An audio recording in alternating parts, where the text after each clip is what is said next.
producers, our editors, our directors, and again, we are joined by Fox 5 DC's Stephanie Ramirez. So Stephanie, now it was a late night last night on Capitol Hill, but a decision was made and now we can expect a vote. What is the latest on this story?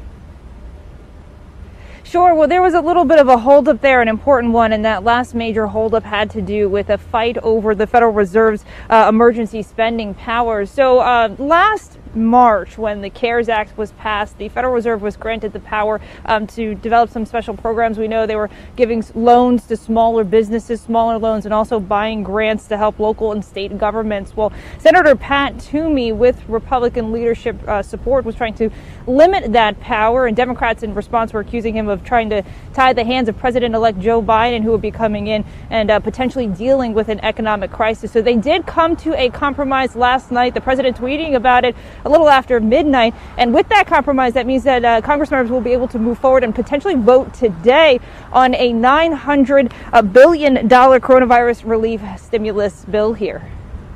Now, Stephanie, this bill is being looked at by millions of Americans in need of this financial aid. So what will this relief bill include?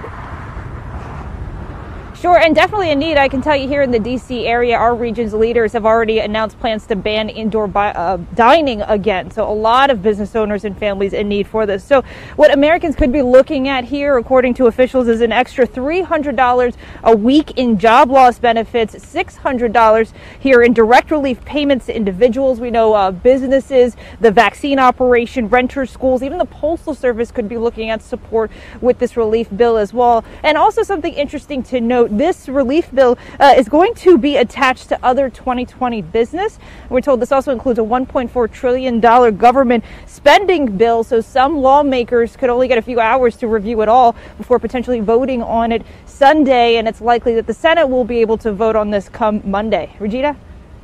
Now, if they don't reach a decision, there is word that a partial government shutdown could begin as soon as tomorrow. Do you have any information on that?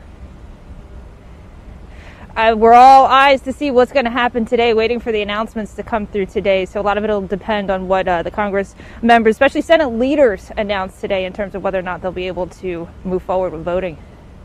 All right, Fox 5 Stephanie Ramirez, thank you so much for joining us with this update. Continuing to follow this story as Moderna vaccines are being packed up and distributed across the nation. We've brought you this live picture here several times this morning.